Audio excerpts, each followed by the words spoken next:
皆さんこんにちは。こちらはマッキントッシュのプリアンプ C29 です。発売は1978年。当時の値段は55万円でした。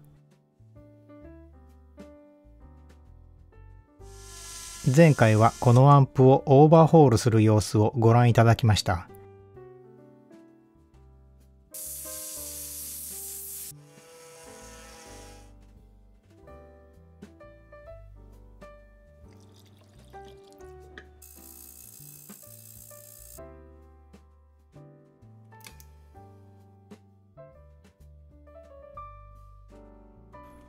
今回はこのアンプの測定結果と実際の音をご紹介します。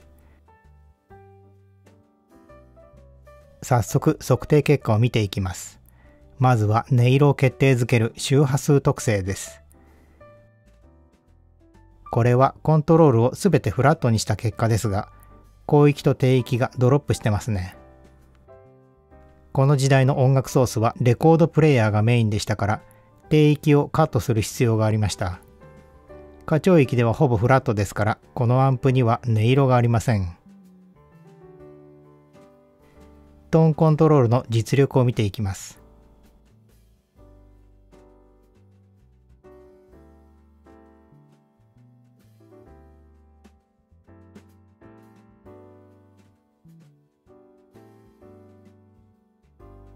歪みが増えることも雑音が追加されることもありません。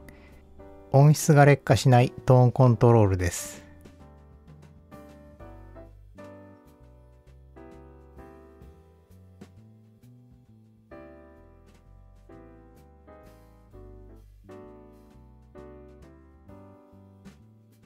実際によく使う音量の歪みを見ていきます。線が下にあるほど高性能です。これは L チャンネルと R チャンネルの結果です。L チャンネルは十分低歪みですが、R チャンネルがおかしいですね。こちらは実際の波形ですが、R チャンネルの二次高調波が増えています。どこで歪みが乗っているのか、入力から順番に信号を追って調べていきます。こちらのフォトスイッチが原因でした。この部品は電源オンのミュートに使われている半導体スイッチで、この中を信号が通ります。歪みが大きいといっても 0.1% 以下ですから気がつかないと思います。ダイナミックレンジと直線性を見ていきます。斜めの線は理想直線です。この線に沿って下に伸びているほど高性能です。人間の聴覚限界 120dB を超えています。十分な性能です。こちらは出力インピーダンスです。値が小さいほどケーブルやつなぐ相手の影響を受けません。だいたい200オームです。現代の高級機は50オームぐらいが多いです。ボリュームのギャングエラーはどうでしょう。品質の良いボリュームが使われていて、上下にうねりません。だいたいマイナス 5% 一定です。良いレベルではありませんが、誤差が一定ですのでバランスで調整可能です。測定データは以上ですが、マッキントッシュの音に結びつくような特徴は見当たりませんでした。このアンプの音を聞いてみましょう。今からお聞きいただくのは次の音です。1番の原音は音楽ソースそのものです。2番は同じ音楽ソースをアンプに入れて出力を録音したものです。データによるとこのアンプには音色がありませんでした。人間の耳は測定器より優れているんだという意見もあります。データに現れない音が人間には聞こえるのか、マッキントッシュのアンプにはマッキントッシュの音があるのか、いつものように答えを伏せておきますので、じっくりお聞きください。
いかがでしたでしょう。マッキントッシュの音が分かった方はどんな音だったかお聞かせください。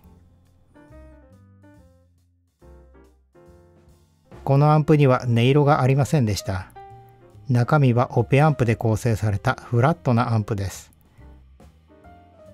マッキントッシュのアンプに独特な音色があると言われるのは外観の印象から来ているのでしょう。マッキントッシュの魅力はこの外観にあります。とてもゴージャスで気品を感じさせます。この個性あふれる外観は趣味のアイテムとして最高の品に間違いありません。このアンプの欠点は信号が通るところにフォトスイッチを使っていることです。ここを機械式のリレーに変えれば歪みが減ると思います。それとこのアンプはトーンコントロールを積極的に使っていきたいアンプです。うまくイコライジングすれば厚みのある低音と色気を感じさせる音色というものを実際に作り出せるかもしれません。ご視聴ありがとうございました。